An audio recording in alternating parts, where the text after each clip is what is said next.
Good morning, good afternoon, or good evening, depending where you are in the world. Apologies for the delay. We were just working through some technical issues. My name is Naledi Cabo. On behalf of the Africa Tourism Association, please welcome to the Exchange's CEO Town Hall. The Exchange Africa was born in the midst and in response to the exceptional circumstances as a result of the coronavirus pandemic on the hospitality, tourism, and meetings industry. While we're unable to interact live, we're taking this time to further our education, develop new skills, and connect virtually. So the Exchange really serves as the platform to bring all of those resources together and features a series of conversations that focus on Africa travel from various perspectives.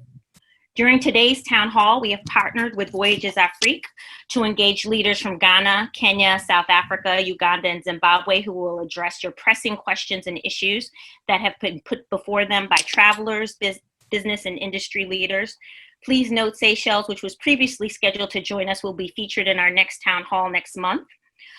In order to mitigate potential technical and connectivity issues, we have taken questions in advance and will be taking questions during the session. So please be sure to drop them in the chat or Q&A. If we don't get to your question, we'll do our best to follow up accordingly, and follow-up information will be shared following the discussion. Without further ado, allow me to turn it over to your host for the town hall, Voyages Afrique's publisher and CEO, Kojo Bentham-Williams. Kojo, welcome and thank you for your facilitation.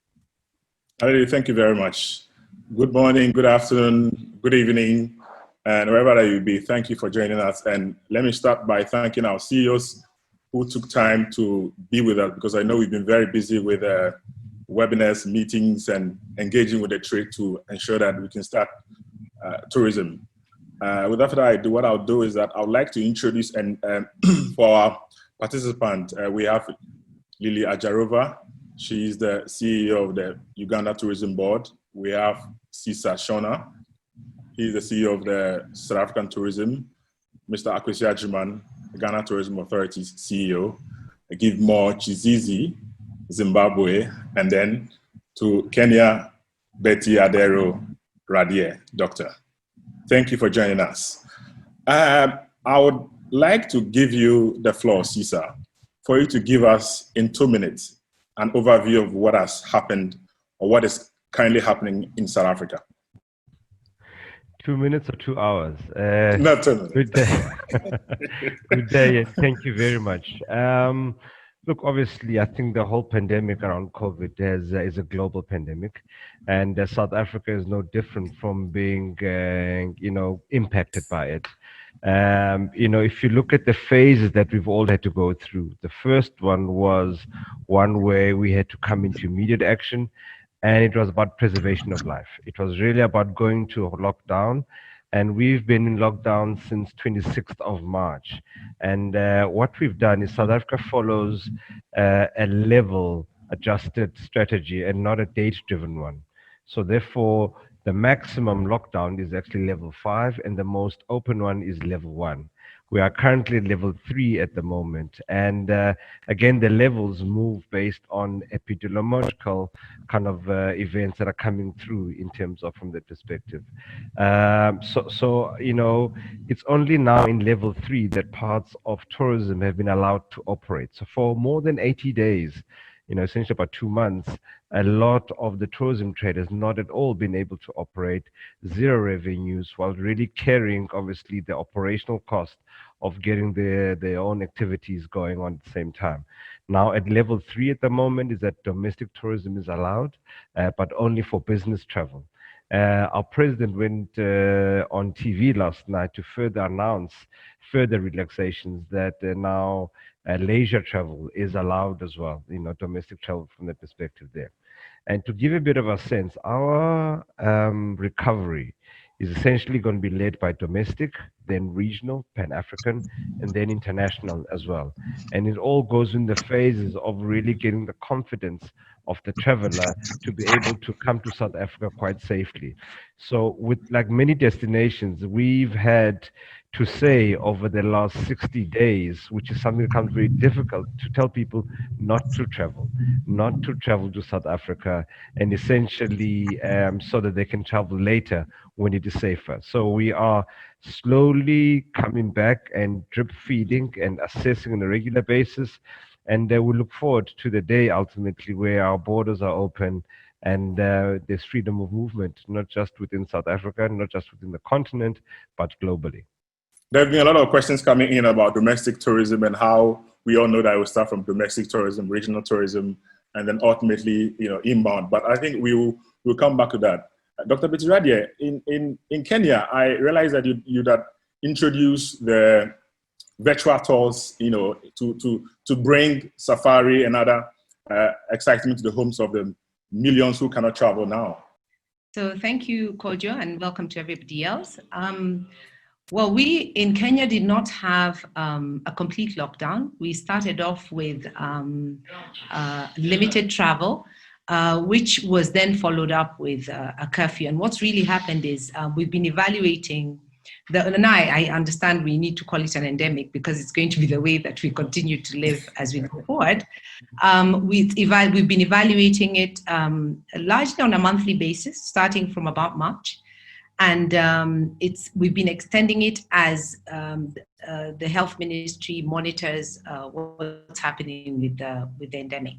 So in terms of tourism, we shut down in about March, and that has been the case for the period from March until about a month ago, when there was a limited facilitation of eateries mainly, but not necessarily the tourism sector.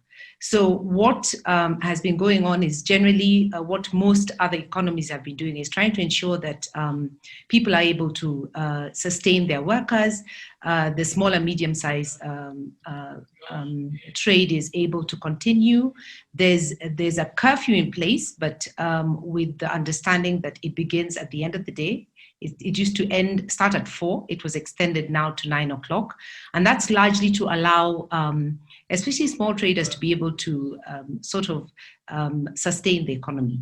But in terms of tourism, there's been relief from a tax perspective, stimulus provided in the form of concessions around loans, existing bank loans,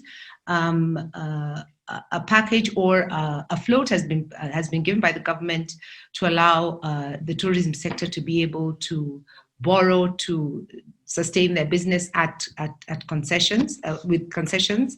And largely the tourism industry has not opened up yet. Our airspaces are closed. Very much like South Africa, when we finally have some sort of opportunity to open up not only the airspace, but the inter-county spaces, then naturally we will begin to look at domestic travel, followed by regional. And that is largely because the protocols that are being put in place are one of those that you have to go as you develop them as you go along and understand what's going on with the endemic. So it's a learning process as we go through. Then the protocols are dictated by numbers that are monitored on a daily basis, but also what we call hotspot areas, right? Okay. And that really is basically where we are. Okay, so I'll come back to you and ask whether you're going to quarantine or not, because there's been a conversation about the mandatory quarantine to quarantine or not to quarantine. Lily, you've been having the tourism talks, and you've engaged with your operators and some of the industry experts to see how you can be able to resuscitate, or if I may use the word, restart, tourism. Give us your opening remark and what's happening in Uganda. Thank you, Kojo. Right. Thank you, everyone. I thank everyone who has put this together, and warm greetings from Uganda, the Pearl of Africa. Very happy to be part of this discussion on this day. It is a late afternoon in Uganda, it's warm and nice weather. What's happening with the status of tourism and the pandemic is that the government of Uganda took a very precautionary measure towards managing this. Way before we went into the lockdown or even registered any case of COVID-19 in Uganda, the government already imposed a restriction of getting everyone who was coming in to be quarantined, especially those who were coming from Category 1 countries. So a couple of weeks after that was when we went into the lockdown, 24th of March. And immediately after that, we registered our first case. And since then, we have more or less been in total lockdown. Until now, all the international boundary districts are still in total lockdown. The central part of the country districts are now a little bit open, partially locked down, because we still do not have public transports moving freely. There is restriction, we have curfew, and this precautionary measure enabled the government of Uganda to also come in to support the vulnerable groups. So there has been distribution of food to the vulnerable groups. And in regards to tourism, everything basically went to a standstill. And we have registered a lot of impacts, from loss of jobs to the small businesses shutting down completely. After a couple of months of having no business at all, they basically shut down, and a number of them are still struggling. And depending on how long more this is going to take, we might be registering more shutdown, more loss of jobs. And of course, it goes without saying that without business operation, there's a lot of loss of revenue. So that is the situation that we have in Uganda, but we also haven't registered any death from the COVID-19. So in terms of protecting the lives of Ugandans, I think the precautionary measures that have been put in place has helped to work that perfectly well, but this is having a huge impact on the economic side of things. And the reason why there's the partial opening is because of the pressure with the economic impact right now. So we just hope that it doesn't take too long, because we are beginning to feel the real pinch with the economic side of things. No, thank you. We'll come to the specifics, because I have a lot of questions for you. Mr. Gilmore, let me come to you in Zimbabwe, where you've allow the tour operator, destination marketing agencies to go to Victoria Falls and all your attractions to try and see how they'll be able to, resuscitate and, give confidence to the tourism community. Good afternoon or good morning, depending on where we are. Thank you very much, Kojo, for the opportunity, and I want to thank Naledi for having us on this platform. Yeah, indeed, the COVID-19 pandemic, or endemic as people want to call it now, has changed a lot of things for all of us. And I want to say that the same impacts it has had on all the other countries, like my colleagues are saying, have been felt in Zimbabwe as well. Currently, we are on a level 2 lockdown. Our levels are not exactly the same as South Africa. Ours, we started from a total lockdown that started at the end of March on the 30th, and then it was relaxed to a second level, which is now a little bit more relaxed with formal businesses allowed to open, but under very strict protocols.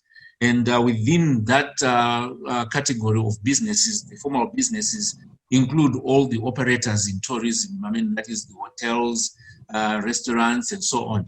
But what is in place right now is there is within our requirements or our regulations that leisure and recreation remain locked.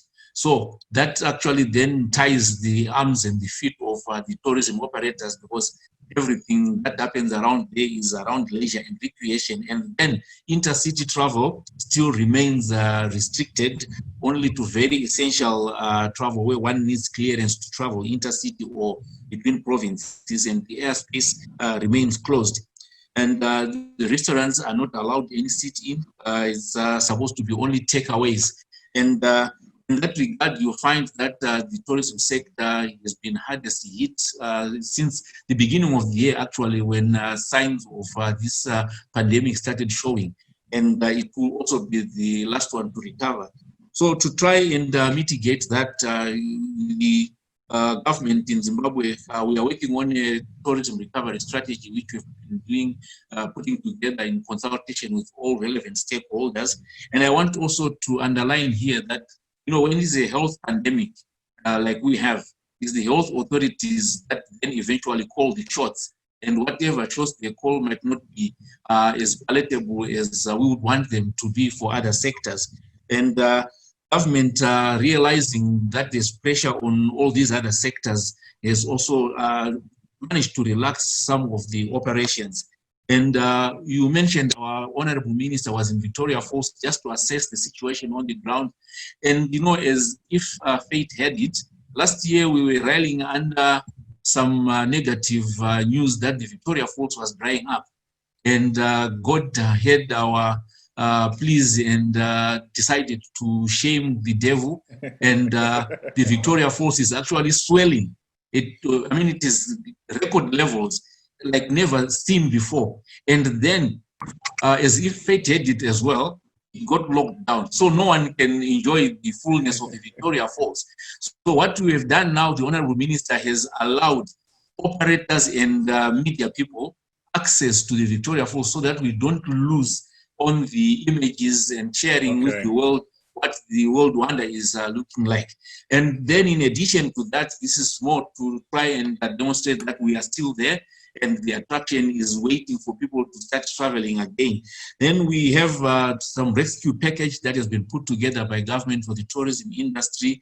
There is a tourism revival fund that has been put in place. Modality is still being worked out for the operators to access that. And then a loan guarantee facility where government is guaranteeing loans for businesses that are in distress. Yeah. Kojo. Okay. I could go on and on like this, I say. No, I know. Yes. Let's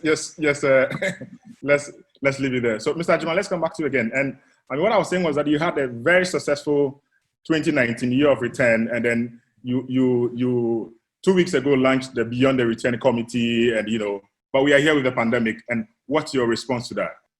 Yeah, thank you, Kojo, and welcome again to all panelists and attendees. Like I indicated, tourism has moved from a strongly rebounding a few months ago to an in-crisis situation now. We followed the lead of our president, who said we should preserve lives first before we look at livelihoods. So since the 12th of March, when we had our first 2 cases, the airport was shut down from the 21st of March. And that has been the situation. Most of our establishments, about 25% of the hotels also went on shutdown because most of them depend on international arrivals coming into the country. When we look at some of the things that we did to help preserve lives, a lot of public education using Stay Home No Ghana campaign, and then also sharing of PPEs, working with the COVID Secretariat in making sure the protocols were being adhered to. Now, in terms of preserving livelihoods, and now that the restrictions are a bit eased up, we're working very closely with central government on some stimulus cash for the industry. For the small business sector, there is a vote of funds through the National Board for Small Scale Industry, which is also helping to ease up. And currently we're working on a global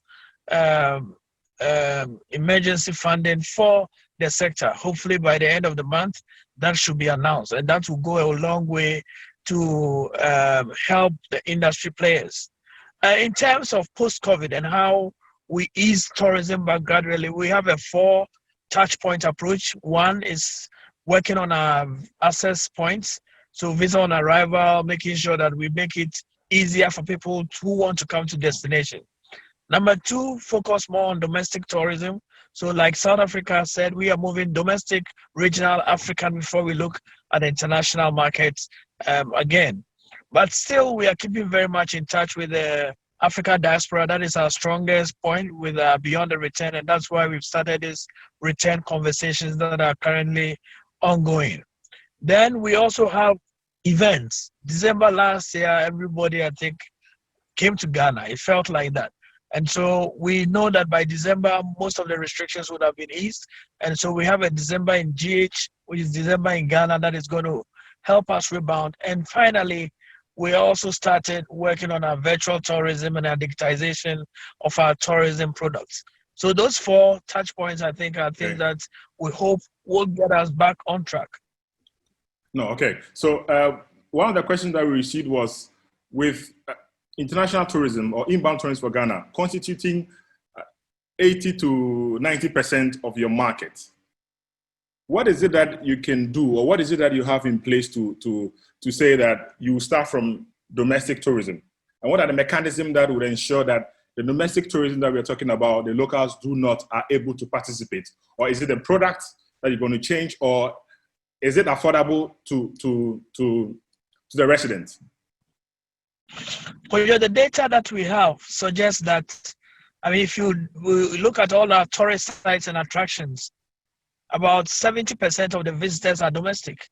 And so domestic still has always been our strongest market. However, when it comes to, let's say, accommodation, hotels, and the upmarket hotels, that is where you have the international play making a very strong push. Now, how do we work on that? For international, we're currently working with the aviation and the Ghana Health Service to look at some of the protocols, because we're very quite clear that once we open up and we start our aggressive marketing, we'll still get the numbers coming in, not at the same level as the year before. It will take some time, but that will be able for the upmarket hotels who depend on international travel. For domestic, a lot of guest houses, lodges, depend on domestic travels, and we are coming back strongly with our campaign that we are launched in 2017, the See Ghana, Eat Ghana, Wear Ghana, and Feel Ghana campaign. And through that and working with some of our media partners, we are sure that we will get the demand stimulated well enough for everybody to get their share. There are some follow-up questions, but I'll come back to you on that. Cesar, like the Secretary General of the UNWTO said, trust is going to be the trump card. And people are at home now, they want to travel, but yet again, they are free to travel. And people want to make sure that they are secured. What is it that from the end user's viewpoint can be assured that he traveling back to South Africa, he can confidently say that the hotel, the lodge, the attraction is in a shape that he can put himself forward to travel? Sure. I think the first one, you're absolutely right that the trust factor and the confidence are going to be key. What we have done in South Africa is that we've implemented health and operational protocols that are standard across the industry. So whether you are a hotel, whether you are a museum or sightseeing, there are standard protocols across there. For instance, masks are actually compulsory if you want to travel anywhere in the country. Practicing social distancing, etc., etc. Even you find that in hotels, they're actually limited to a maximum capacity in order to create the space right across the board there. And that also, again, applies to attraction, applies to transportation across the board. To give you a bit of a sense is that our national parks are actually open at the moment, but only for self-drive. So essentially, we're not encouraging big groups to congregate together, but rather smaller groups across the board. The biggest area that we've been hit as South Africa is that we are very big in the MICE sector, meetings, incentives, conferences, exhibitions, right? And, we've got a couple of big and iconic conference centers like Cape Town, Johannesburg, and even in Durban, where up to 10,000 delegates come from all over the world to attend a conference for 4 or 5 days. we've seen mass cancellations of that happening across the board there, essentially because of people not trusting whom they're going to meet and where they come from on the other side there. So you're absolutely right. The confidence part and also the trust part. And it's about the signals that you send through. So, as a precursor to actually even starting domestic sector, we've actually had to go out in a campaign where we inform and educate South Africans, right, themselves about how to travel the country, their safety precautions, and essentially also giving the onus on them to make sure that they practice the requirements of mask and the social distancing. And all of this adds up to having a safe tourism sector. The key thing here, we are all learning from this on a daily basis. We are all getting data points, every day or two, and we have to adjust ourselves around it. Track and tracing becomes key and important because, as we know, it's not a matter of if, it's a matter of when. So when an outbreak is found, as an example, we've got to be able to pinpoint, isolate it, and find all of those that are impacted, affected, so that they can get the necessary care. Thank you, Sisa. Lily, when are you likely to see tourism? Because we are talking about domestic tourism, and we should also understand the context that domestic tourism will come and it can sustain the economies, but it cannot, shore up for the numbers that we cannot get from, international tourism.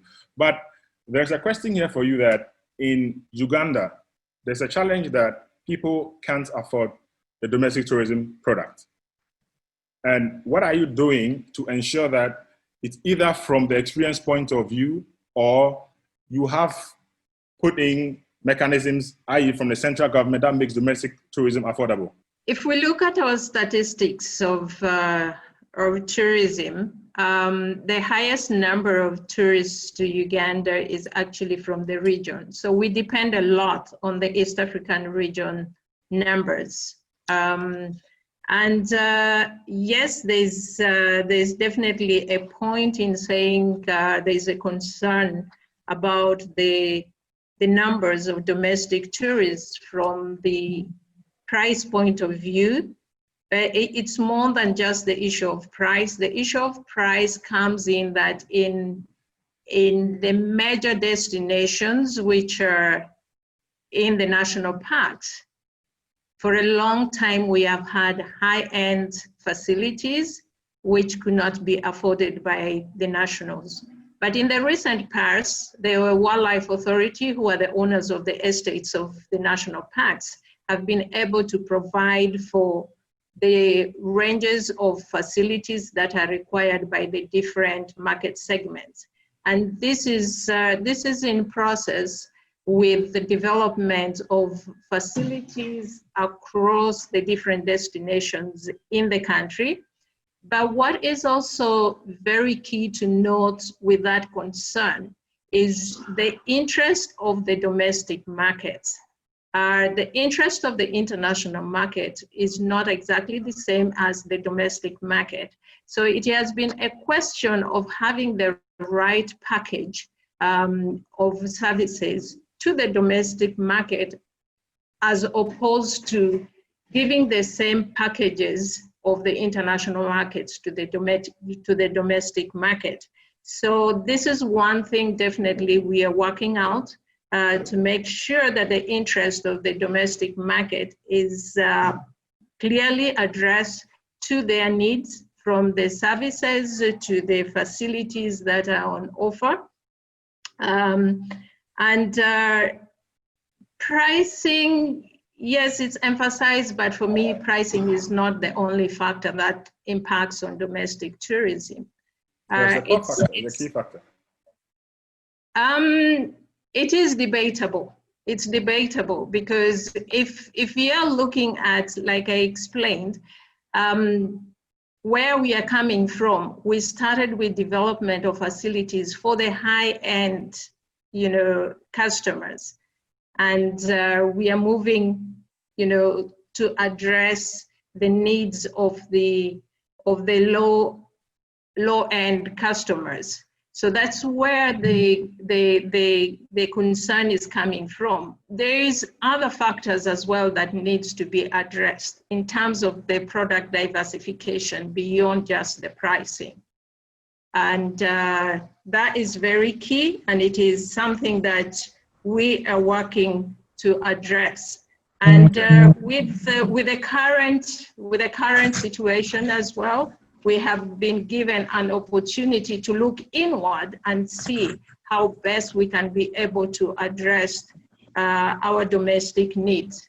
So we are on the path with that, and I think this season has also given a lot of other opportunity, especially as the tourism board in Uganda. We have engaged with the public, with the private sector, to see where they will be on target with what we need to. It's a huge opportunity right now to encourage all Ugandans to travel their own country, learn about the heritage they have, and enjoy what they have in their own country.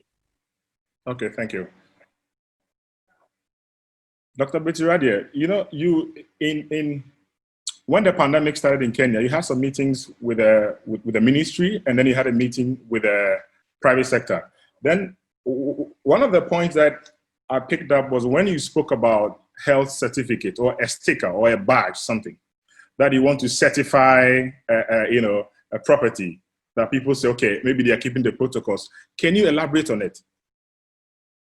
Thank you, Kojo. So there have been a couple of meetings, as you mentioned, with both government and private sector, not only with the tourism sector, but with tourism and labor, tourism and health, tourism and finance and treasury, and then, of course, the tourism trade and the ministry. And basically what it is it's every touch point within the value chain is trying to determine what protocols will work and how would those protocols embrace the various industries in a way that enables them to be able to actually do business within the pandemic. So we in the tourism industry have said that we've put together protocols that we believe are going to be able to mitigate the spread of the virus within the hospitality industry, with a lot of challenges around this. But this certification is a way that we want to encourage the new discovery that people are hesitant, and they're worried about safety, they're worried about health, they're worried about the decisions they're going to make in terms of the places that they go. So we've seen that even as eateries are open, people are worried about it. So the certification that we're proposing is actually a tourism initiative that allows people to be able to see and very easily identify outlets and hotel. Mr. Jimana, I believe you are there. I wanted to come to you that with the US, constituting a core market for your, international tourism, what are you putting in? Because now there's a talk about people looking at high-risk countries, when everything is back to normal or not, semblance of normality. Do you have in place mechanism that says that when you are coming, you have to undertake this test, because you have potential travelers, okay, they are still planning and they don't know what to do. So what can you say in terms of what you guys are doing to ensure that people have enough information? Because as it stands now, there's information overload and people need to have specific ones, how you are communicating to the traveler, the end user. All right, so Kojo, I think there are several issues. Currently, we're looking at trying to deal with the perception issues. I mean, okay, as you know, Ghana has done a lot of contact tracing and testing. So our caseloads are quite high, about 12,000. But these are people who have been traced, contacted, tested. And so that's, in a way, should give some confidence to people that we're not sleeping on it. We are as open as possible to what the situation is. Number two, we are working with the aviation and health authorities on the protocols for the airport and also in country. So in country, we're currently testing some of the protocols at the tourist sites and the restaurants that are open, what needs to be done. And then also we're looking at certification and then making sure that the country itself is COVID ready. And so at the airport, we are looking at the sanitizing systems, the testing. We currently are also in discussion on the rapid test. We have evacuations of Ghanaians who are locked down now currently happening.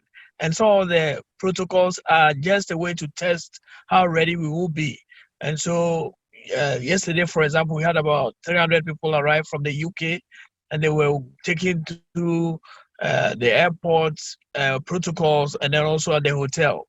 So that is a test phase that we are going on. And I believe by the time we open up the country, both from the communication standpoint and also from our readiness in terms of actual tracing who is coming in and contacting them and testing them and making sure that they are isolated and properly treated, is something that will be on top of. Thank you. But for the traveler who is sitting at home and who wants to come to Ghana from the States, if you go on your site, what are you telling them? Do you have specific messaging that you're targeting these travelers as opposed to a bit of the general information out there? No, so we are currently, what we are doing is to do what we call the top of mind awareness game, because we are not too sure when the airport will be open. So there is no point telling people when to travel.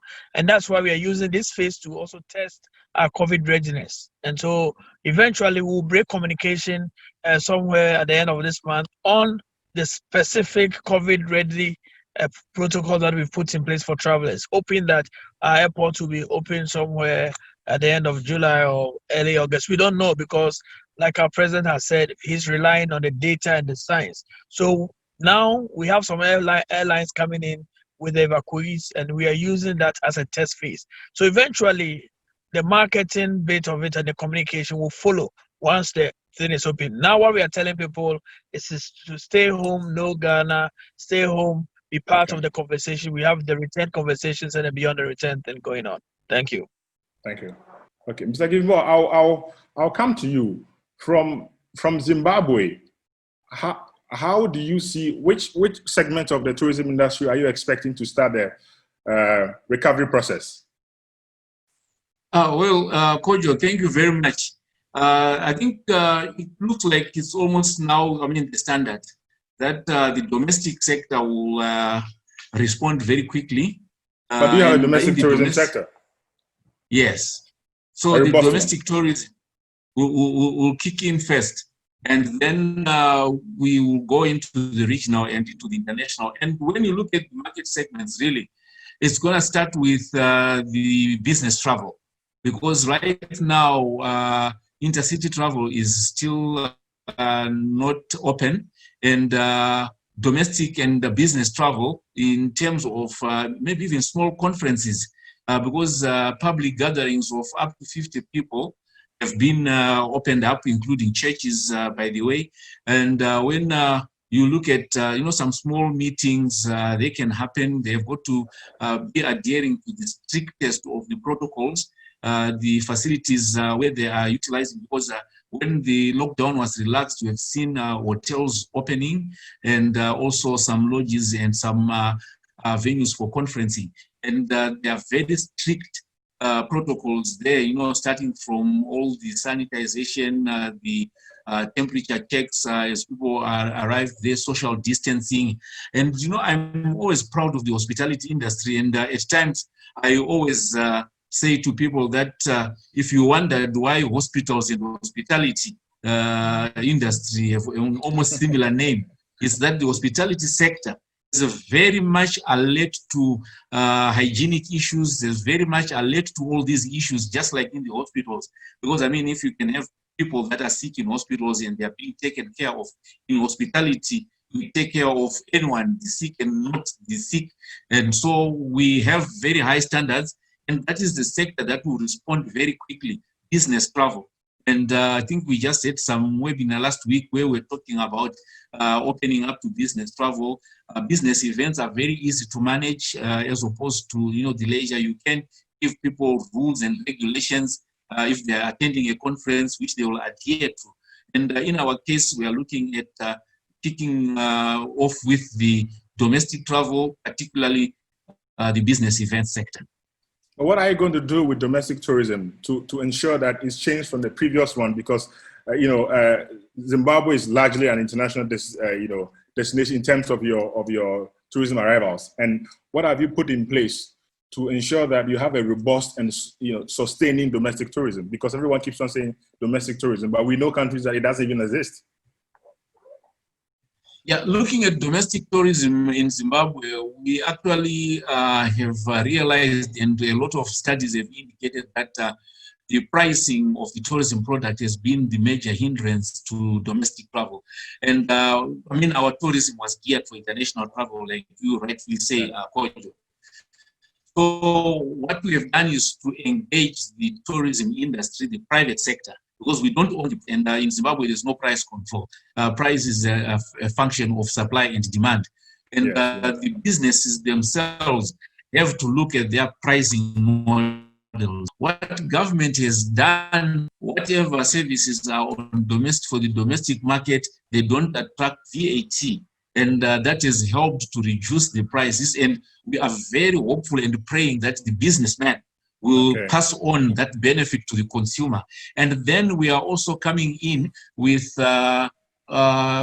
joint packages that the industry is putting together. We have engaged our tourism private sector through the Tourism Business Council of Zimbabwe for the different businesses that want to participate in the domestic tourism campaign to come up with affordable packages, also realizing that the very market that we are talking about is exactly the same market that has been adversely affected by COVID, because incomes have gone down, people have not been going to work, and people have also, some have lost jobs. But what we are very definite about is people are raring to go out of their houses.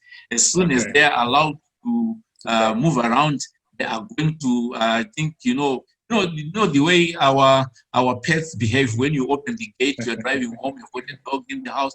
The moment you open the gate, it runs out, up and down the streets. And, we are going to have a similar situation that once people are allowed to go out, there's going to be a rush to try and get to these interesting sites, to the lakes, to go into the parks and so on. There is a lot of pressure right now for government to open the parks, although they have not been opened yet, but the pressure is coming from the consumers to say, please let us go out into the fresh air. But may we never come to the conversation of domestic tourism, a conversation in Zimbabwe. Let me go to Dr. Betiradie. My next question was about, when are we expecting to see the gorilla trekking? Because there's been a lot of conversation on it. Do you have some timelines how that will start? And are you, again, we know that every country is quite different, but do you have specific timeline in terms of when some semblance of tourism will start in Uganda? Thank you, Kojo. Right now, there is no specific date or time when we will get the gorilla parks opened, but also to have the lockdown totally lifted and all businesses in tourism operating. So it's still uncertain as to when that will happen. However, very key is that the Gorilla National Park activities are ongoing, and the Wildlife Authority is doing their best to make sure that the protection of the wildlife is done to the best that they can do. And recently, I'm sure you saw the news that we lost one of the silverbacks. And so there's a lot of effort being put in ensuring that the protection of the resources is done, and also we were just talking in relation to domestic tourism and issue of pricing. A lot of repackaging of the tours are being done such that when we are ready to open and get operations business going, we will be ready to do that. But at this point, it's very uncertain, as to when, because we also do not know exactly when the airport is actually going to be open. Okay, no, thank you. Dr. Betty, can you continue where you left off and how you are communicating with your base? I mean, your agents, your travel, your international partners. For example, there's a lot of questions coming through from the US about how things are being done in Kenya, and how are you relaying things to them from how the KTB and the government is putting in place mechanisms that would ensure that if we start to travel again, people are freely welcome back to Kenya. All right, thank you, Kojo. Now, like most destinations, actually the whole world, what we have is a captive audience, and we have a captive audience on digital media. And so what we decided to do as Kenya is to be able to keep this audience engaged.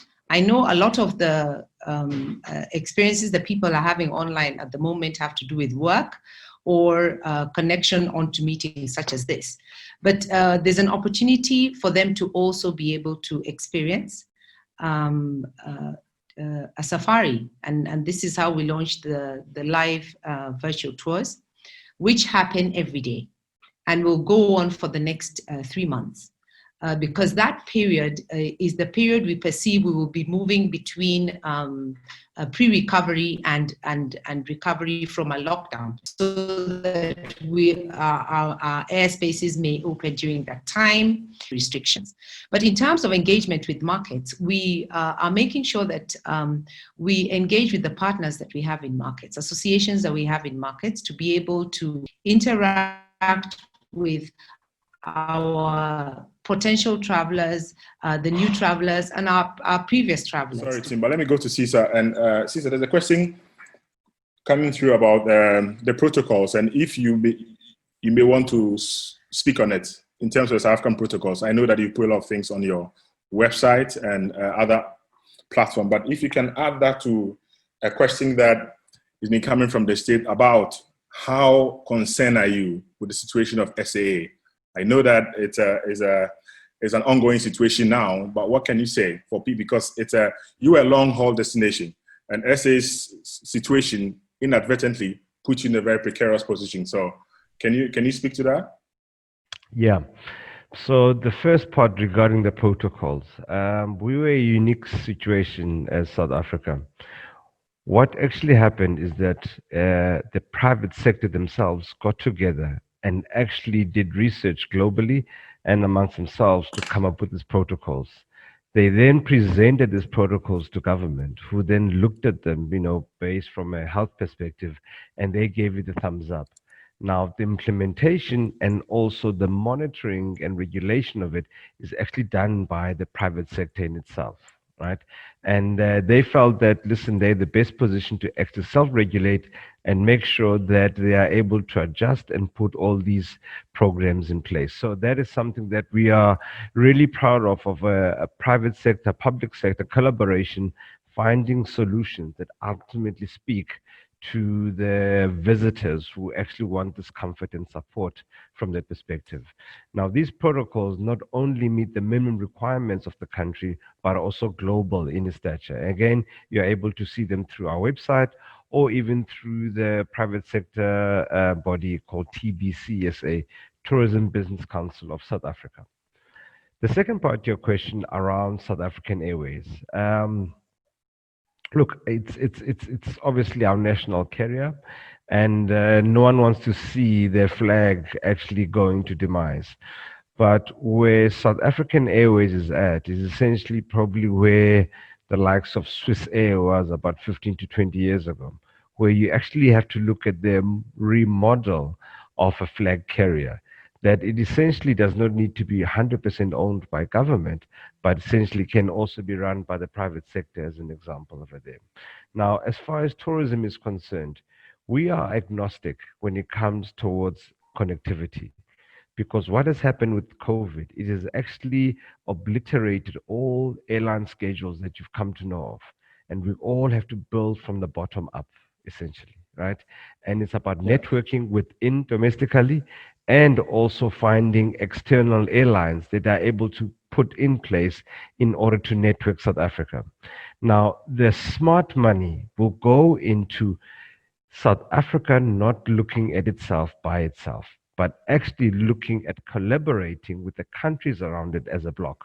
So whether I look at Give More as an example to say, well, plug into here as Zimbabwe, plug into here as Botswana, plug into here as Zambia, or even Namibia and Mozambique as an example, and then suddenly now you've got a bigger bloc that you're able to negotiate with airlines. Before COVID, as an example, 20% of our inbound actually went to the rest of the SADC area, which is the southern development countries. Again, the ones that I've listed over there. Now we've got to collaborate and say, well, how then do we start to network from an airline perspective, whichever airline, by the way, it could be, as long as we're able to provide reliable, safe, sufficient airline connectivity that actually has got schedules that actually make sense. And I think that's where we've got to start to look at sustainability. And lastly, Kojo, when we speak of recovery, we've got to be very clear. We're not talking about recovering to ways of old, right? But it's about Yes. reimagining a future. We've Exactly. got to start to think differently. Let's address some of those weaknesses that we previously had. And one of them is intra-Africa travel. And that's one My focus next for us question. to saying, how then do we start to network so that we can have flow amongst ourselves as a continent before we start to look at overseas as well? No, but as a CEO of the leading tourism destination, if you want to call it, want to call it in South Africa, and as a leader, what do you think that amongst your colleagues, you can be able to push from your end? We know that it largely comes to political decisions and all of that, but what kind of group, a lobby group, as a CEOs or as a leaders of tourism, you can put forward that we will see at least gradual, connecting of the continent, that we can see that when you fly from Johannesburg to Nairobi, because I recall that in the last meeting on the visa issue, you were trying Kenya in terms of the e-visa, and then we had COVID. So in your position as a CEO and with your colleagues, what do you think that you guys can do, on your own to ensure that, we're getting closer to working together and intra-Africa is coming to play? Well, a couple of things. I think the first one is that we are all desperate, right? We are all desperate to trade, because the longer we're not able to operate as a tourism sector, the more the supply side, the more our products become at risk, because they are not earning any revenue. So we are all desperate. Now, that said, then we've got to start to work smartly in terms of where do we start to find the first level of green shoots, where our revenue stream is going to come from. And all of us has been saying over and over again that domestic is going to lead, et cetera, et cetera. But we all know that our domestic capacity is actually not that strong. It's quite weak. So therefore, the smart money is, how do you augment your domestic with the region, right? If you look at what is happening around the world, you've got these air bubbles starting to form up between countries that are targeting each other as safe to travel to. If you look at the characteristics of them, a couple of things come through. One is that they are close to each other. They're typically self-drive or drive markets, or a maximum 1.5 hours flight away. Again, as a continent, let's start to look at each other and say, well, how do we start to create passages amongst each other in chosen destinations? Because part of opening up is managing risk. And you also want to take a view not only of how you as a host country have managed the pandemic, but also how that potential source market that you're looking at is actually managed their pandemic. Because you don't want to introduce or import risk into your country when you've done such a great job in terms of managing it as well. So all of these have got to come into place. What can we do as tourism bodies? I think quite a lot. I think, first of all, the business case is essentially there. What is really catching the attention of authorities nowadays is actually science and data. And if you are able to show the data in terms of performance-wise on the economy, and I think you've got a tick box sitting over there, if I can show that 1+1, South Africa and Zimbabwe as an example, add the two together, they add up to 3 and more. And suddenly the economics start to play over there. That actually says, as a country, I'm limited to X number of activities. But combined with the Zimbabwe, I can throw in a Vic Falls as an example. I can throw in other activities. And suddenly now the offering is there. And you are able to look at traveling to Africa, not just to go to one specific country in and out, but you can actually go through a block, right? 4 or 5 type of countries that you can go through. And I think it's that seamless travel that we've really got to look at doing this as part of the opening up of the tourism sector as we introduce ourselves back to the world in a very different fashion, but in a more collaborative, smarter fashion. We've got to, fix what was not working before, as opposed to just going back with what we had. And again, I think it's important to mention that the forum that you are having with CEOs meeting under the ATLF forum, and then the coming meeting with the UNWTO, I think would add more to it to be able to ensure that you can collaborate. And like you said to me when we were in Cote d'Ivoire, you don't necessarily have to see it as a competition, but looking at it from the continent, when you attract a lot of the market, somebody in Zimbabwe or from Kenya to Uganda will be able to have it. Mr. Ajuman. Absolutely. Sorry, Kojo, just to add on there, that the opportunities are look, if you look at Africa, right, 54 countries, right, our market share, our total market share of tourism globally is about 5%, right? Yes. That's the same as the size of the Middle East, as an example. So we are really fighting way below our capacity in terms of getting there, right? So we've got to start to saying, how do we win as a continent first before we win as countries? Because what the pandemic is showing us now, and even previous pandemics, is that what happens to any one of us impacts the other countries as well. So we've got to make sure that we re-emerge back to the world as a united force, but also as an element that says we've got so much to offer that is different, that is authentic, that is immersive, that nowhere else in the world you're able to get. Thank you very much. I come to Mr.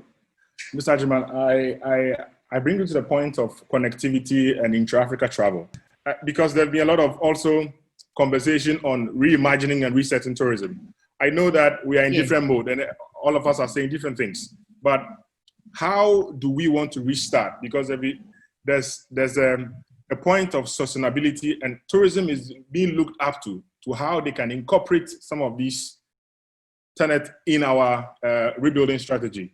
What doing to ensure that it's not just going to Masai Mara, going there and have the thing, but to have a complete package where people will be able to practice and make sustainability part of your tourism product?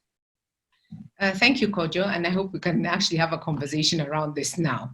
So I think one of the things, and sorry, Sisa, I think one of the things that we need to do, we have to start off from the perspective that says we are actually starting afresh. And if you start from that perspective, what that means is that you will look at all of the aspects of how we offered tourism in the past and start to be very specific about the aspects within tourism that will give you a lead in terms of being able to see what's opening up. Just picking up from the conversation you were having with Sisa around multiple entry visas, where you have a single visa for a number of countries. We've seen that work with us, for us through the East African Tourism Platform program, where we had a single visa for $100 for the 3 countries, Kenya, Uganda, and Rwanda. And taking on that sort of learning, we now have to look at Africa as a continent where we must be able to cooperate as opposed to be in competition, cooperate with each other to be able to address some of the things that would prevent regional travel. So because when you talk about Masai Mara, that is something that people know. So what else are you going to do? I think one of the things that COVID has allowed us to do is to review and relook at what it is that we call tourism. What do destinations have to offer? And now you're moving away from just beach and safari, say in the case of Kenya, and you're now beginning to look at the other diversity that your destination offers. You're looking at what things around culture, things around heritage, things around conservation, because there's a real interest in that area. And areas around how it is that in the future, even as we open up, we need to consider what are the aspects around sustainability that we need to now take slightly more seriously. As you're aware, we banned plastics in all basically areas where wildlife, actually plastics in the entire country, right? As a means of ensuring that we're able to control the issue of sustainability and waste management within the destination. But I think over and above that, we need to look and see what is the first traveler going to be like. They'll be completely different from what we've known. What are the risks that we as a continent have? I know we talk a lot about the traveler, but there's an inherent risk around access. As is driven by aviation. And I keep speaking about this and saying that unless we find a means and ways that people are able to move around the continent via affordable, what I'm calling affordable or better value air access, then we are not going to be able to open up that volume of people that we have within Africa. This is a continent that has more than 1 billion people. There's probably, if you take about 40 to 50% of those are probably likely to be encouraged to consider tourism and hospitality. Then there's obviously the incentives and the partnerships that we have in place with the private sector that ensure that the product that we're offering to even the domestic traveler or the regional traveler or the Pan-African traveler makes sense from the perspective that this traveler is going to make the choice that says, I can travel within Africa and really enjoy the diversity that Africa has to offer. So I think the task for us as people looking after the tourism sector is to find ways to collaborate with that value chain, the value chain that says you have trade, you have aviation, you have hospitality partners, you have organizations that you can work together with to get economies of scale in areas where either tax is levied on top of other tax. So things like visa, things like a tax on aviation that will allow us to really begin to look into the sector and make it viable, even as we talk about domestic tourism. But do you have conversation with the airlines and the airport authority? Because often than not, most of these state organizations pretend to live on island, or I mean, they are doing different in silos. And if you know how much the customer or the passenger pays on flights, you realize that sometimes up to about 50% of them is on airport taxes. And so if you have that conversation, then they will see that ultimately the people coming, you have to put in the job to bring people here, but there are also things that can inhibit, your overall aim of ensuring that people can come to the country.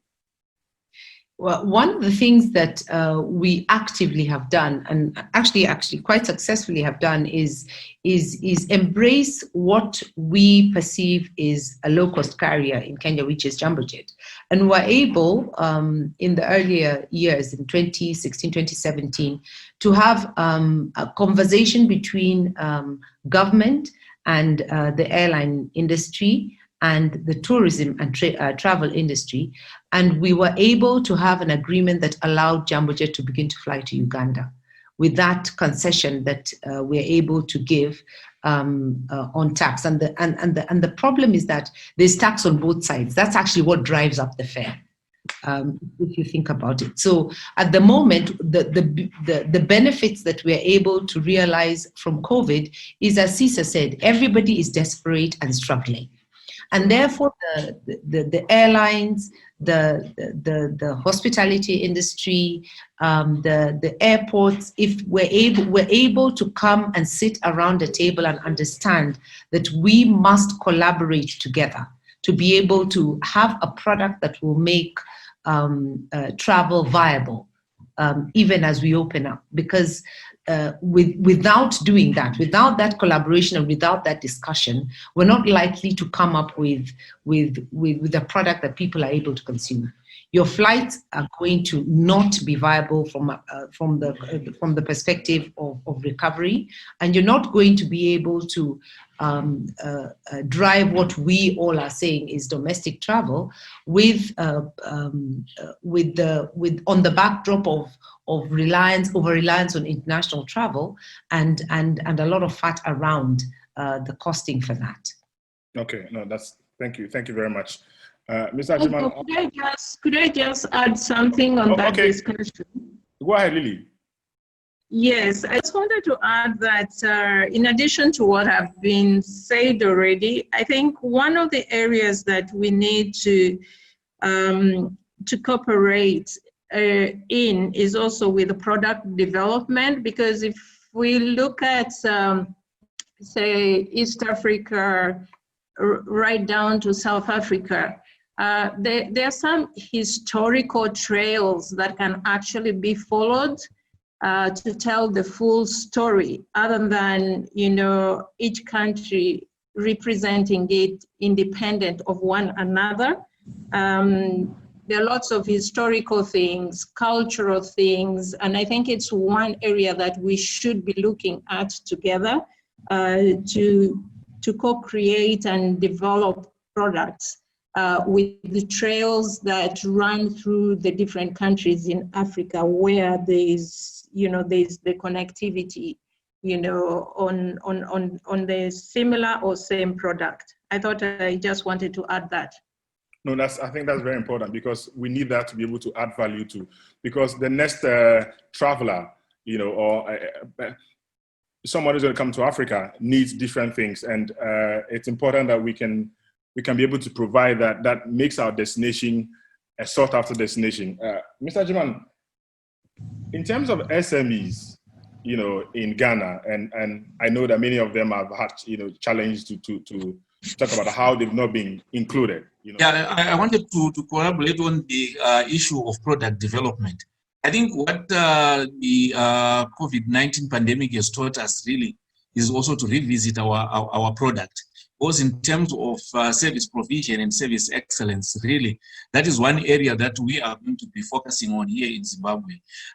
We are actually now subjected to a very discerning interest of the traveling public when it comes to those standards which we were referring to earlier on.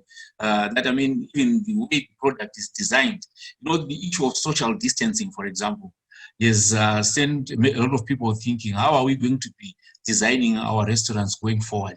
How are we going to be laying out seats in our cruise boats, in our touring buses and things like that?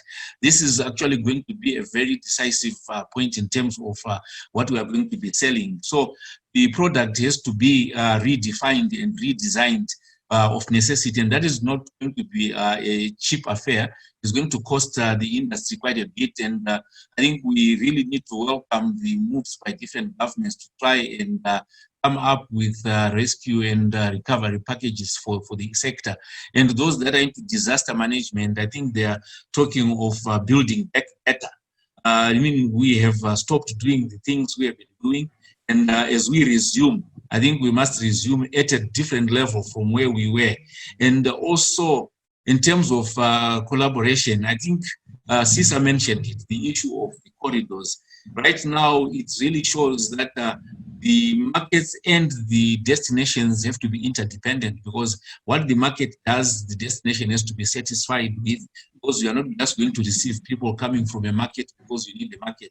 You need also to be happy that the market is not sending us wrong clients. And as we receive them here, there's that skepticism from the markets that the destinations have been doing the right thing during this. And we need to communicate really and seriously to show that Africa as a continent, we have over the years been labeled as a destination that is full of pandemics. And I think the message of COVID-19 shows the world that pandemics are not an African phenomenon. They are not for Africa only, they are for the whole world. And I think we have to check off that stigma that Africa is a destination for pandemics.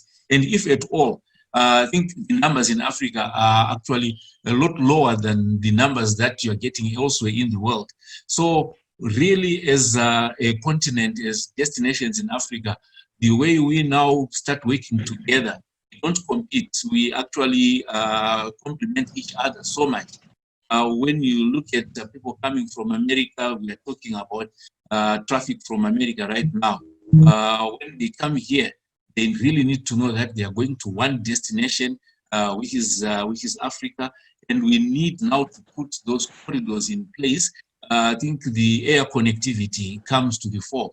I mean, we have had a lot of traffic between, for example, Joburg and Victoria Falls. I think almost 5-6 flights a day, right? But it has to be like that with all the other centers.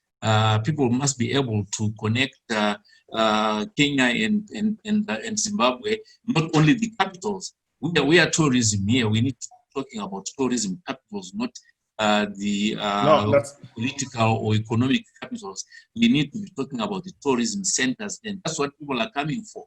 And if we demonstrate that we have been doing enough, and the communication now is of importance. How are we communicating with the markets to show that we have been doing enough? Because the images that are still going hello, we can hear you.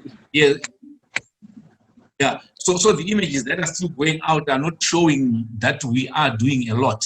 We are doing a lot here, but we are not demonstrating to the markets that here in South Africa, in Zimbabwe, in Kenya, Tanzania, there's a lot that is happening. We are cleaning up, we are sanitizing, we are doing all that is necessary. In actual fact, our protocols are a lot higher than what is happening in other parts of the world. But so you know, just to wrap up, I think that what the last topic we want to touch on before we wrap up in the next 10 minutes is about inclusion. And there's a point, we are wrapping up in the next 10 minutes, and I want to give the opportunity to, you know, respond to inclusion, you know, as part of our product. Now, we all say that we are building up, I mean, we have to build up better.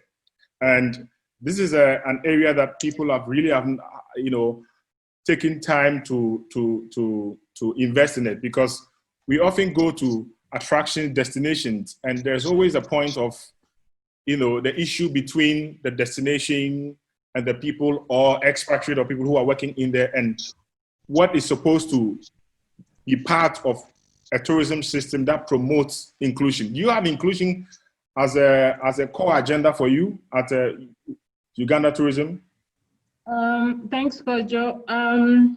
Yeah, the main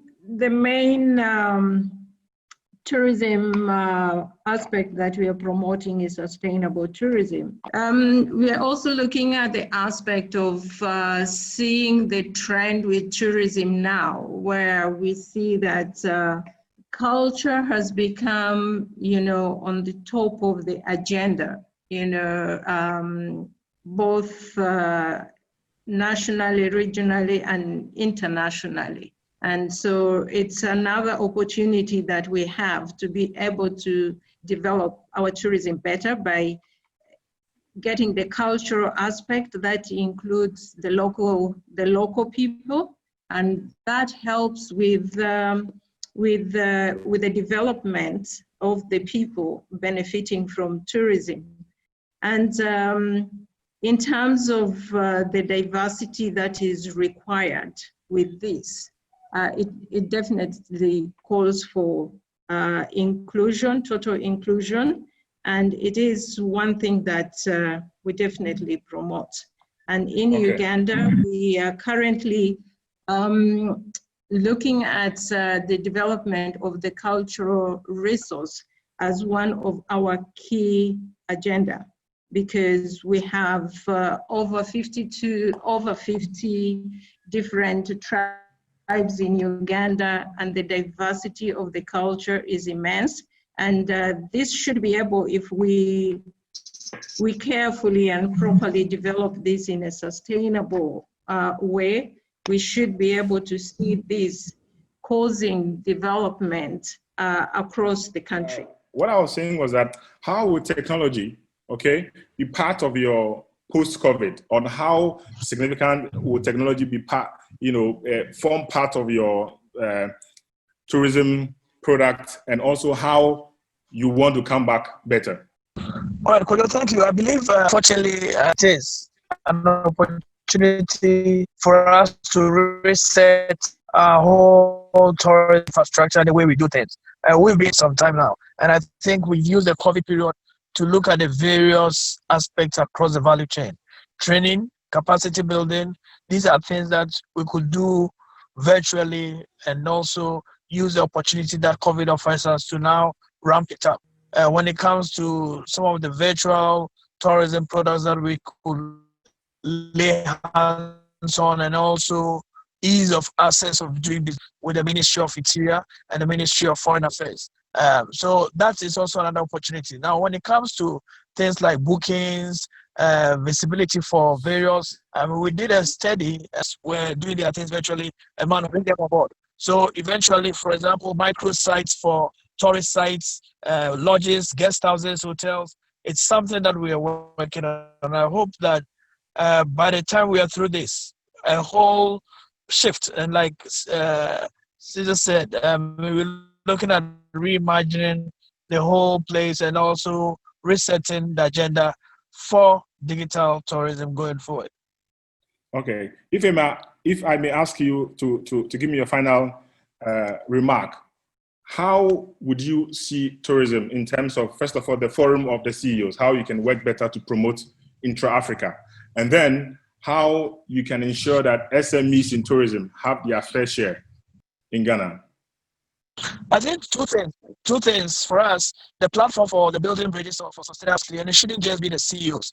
The CEOs have started with the ATA was started, and also something that has come to stay. So you want to see, for example, in West Africa, this is something that must be revived. We need to have organizations like ATA playing a very key role, so that everybody within the value chain is coming along. Policymakers or the public service, everybody. So that is something that I want us to promote, and that's why we welcome such initiatives like what you have done with the lady. We need to carry or cite an example of, for example, the West African, something that has to be strengthened now. Let's make sure that, for example, airlines, everybody within the value chain should be part of the conversation. And we welcome such initiatives that you've started with ATA, with the ATLM, the CEOs Forum. It must cut across, and we are quite eager initiative to ensure that it happens. Thank you.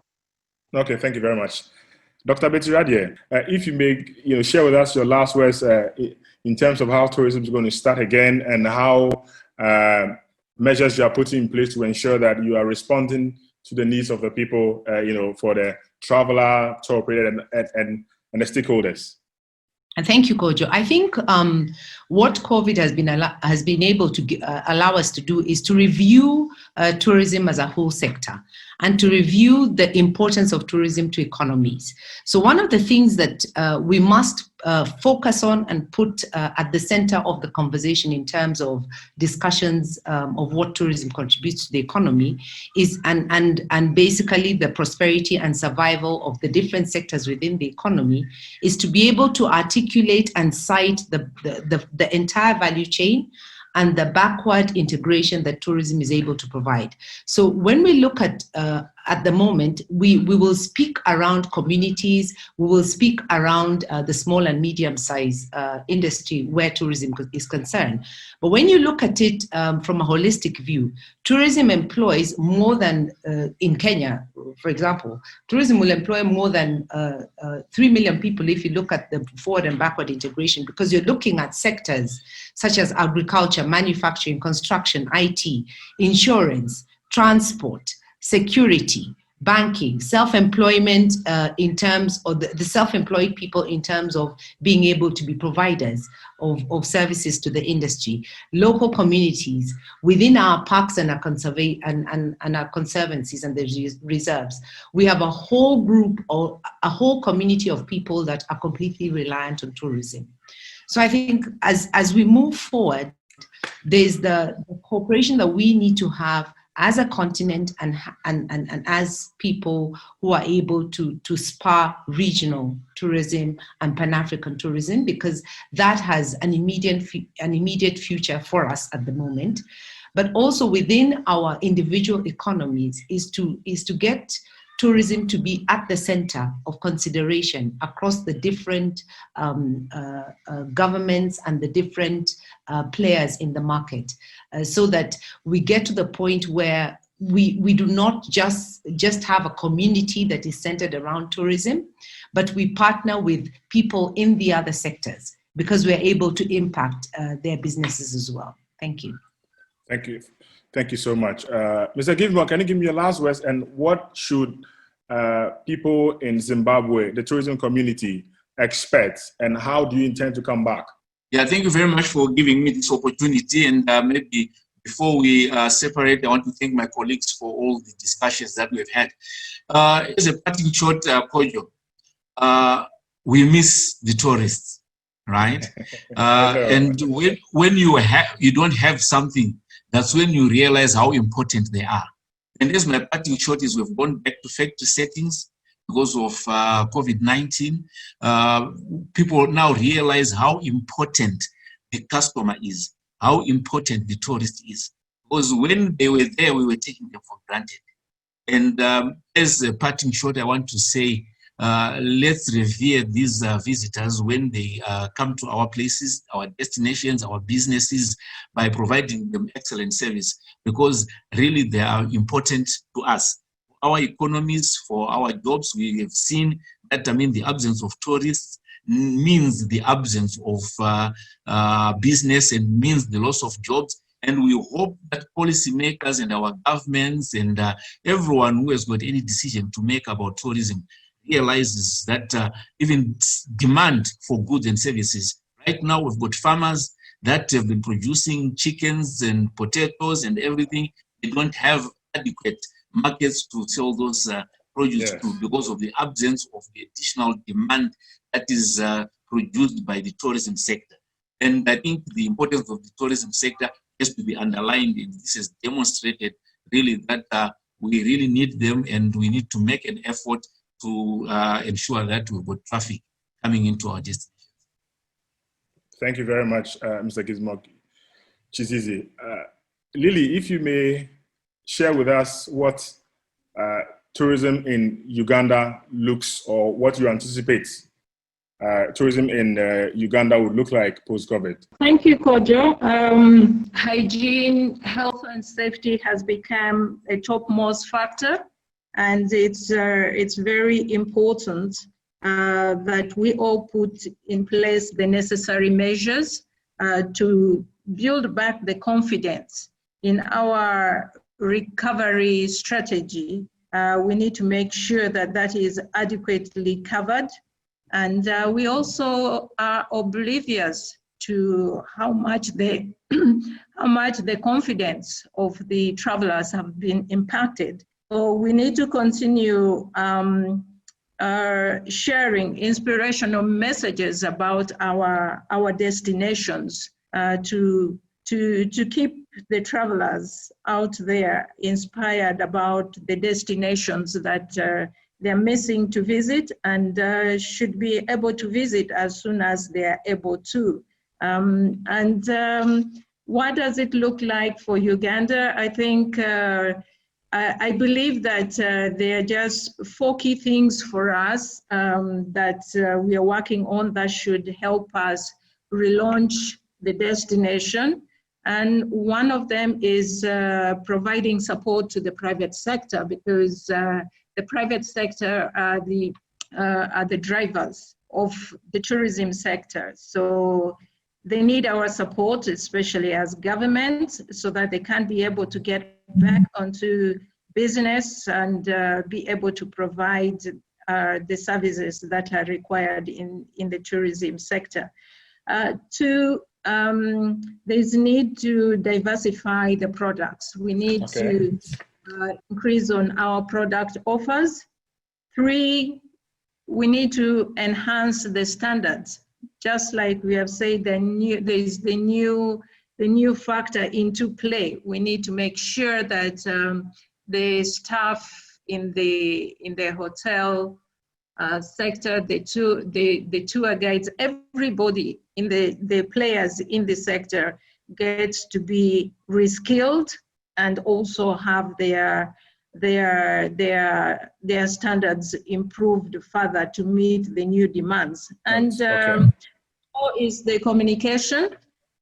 We need to communicate and communicate and communicate, but also one key thing is that right now, as some of us are locked down in our homes, the digital platform becomes the key way of communicating. Okay. So very important that we all do that. And with those four factors, I think we will be ready to relaunch tourism in Uganda, the Pearl of Africa.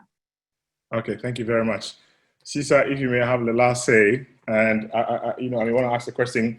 We received a lot of questions about when people can travel back again to South Africa for leisure travel and all of that. And I mean, we know from your adjusted strategy and what the president said yesterday, it's they're going by the science, and the fact that what South African tourism keeps on doing, or what can you tell people in terms of when you can see, because now yesterday there was a cap of 50, if I'm right, on events, and what that means for the MICE sector. Yes, thank you. I think again, we want to open up tourism when it is safe to do so. Safe for the employees, safe for the citizens, and safe for visitors as well. So I think that encapsulates everything there. If I had to have a wish list of some things that I wish could be done as we gear up towards opening the sector, is a couple of things. One is open skies, right? I think as a continent, I don't know how many declarations we've signed from Yamoussoukro, everything else, but we've never actually implemented it. I think now is the time to actually implement an open skies. We need to be connected right across the board. The second one is that, ironically enough, now is the time for the SME to shine, purely because of what the modern day COVID traveler is looking for. They're looking for smaller, they're looking for more spacious. So therefore, suddenly the big hotels are no longer attractive, right? People are looking for open spaces. They're looking for smaller establishments. And I think the SMEs can play such a pivotal role in that space. Linked to that, I think is what Betty had talked about, is that we've got to profile ourselves as more than just safari and the beach, essentially. How do we bring more of ourselves into the people, the flavors, the culture, the activities? And I think all of that lends in itself. The world is looking for immersion, not just snapping at fancy pictures and walking away, but they want to immerse themselves, life-changing experiences. We have that in abundance, and I think the time is now there. Then lastly, using digital technology as an enabler. How then do you profile a small rural lodge, right, to the world, to the continent, to domestically, and using such platforms in order to link up those people that are looking for those bespoke personal activities on that side. And then lastly, my message to the continent is that, again, the numbers speak for themselves. We only have 5% of global market share of tourism, and we also have the lowest spend by tourists anywhere in the world. So we've got to get those numbers looking at the right direction, right? So tourists do come, but they spend less on the continent than they do anywhere else in the world. And then how then do we start to say, well, we increase that spend by each tourist? And I think we do that from collaborating, but also increasing the length of stay as an example. So if someone only comes to South Africa, they must spend 10 days. But if we can add on more activities in the block, suddenly 10 days become 15 days. and the expenditure also increases. This is business, right? This is also trade, right? Tourism is about trade in itself because Everything. it lends itself to balance of payments. From the perspective, earning hard currency into our economies is part of what we should be focusing on. And I think if we can get those right, certainly the future's bright for the continent. Thank you. Thank you, Sisa. Thank you, Mr. Gizmo. Thank you, Dr. Betty Radie, Lilia Jarova, Mr. Kusiajiman. And I'd like to say thank you for your time. It's been 2 hours of informative, insightful, and things that you are doing in your respective countries. The Tourism CEOs Town Hall is an initiative between ourselves, Afrique, and ATA, and what we seek to achieve is to be able to bring the conversation to our people and ensure that people have the first-hand information, filter them, and ensure that they have much information to be able to decide and see what's happening. Thank you once again, and until we meet again, have a lovely afternoon and have a great weekend. Bye-bye.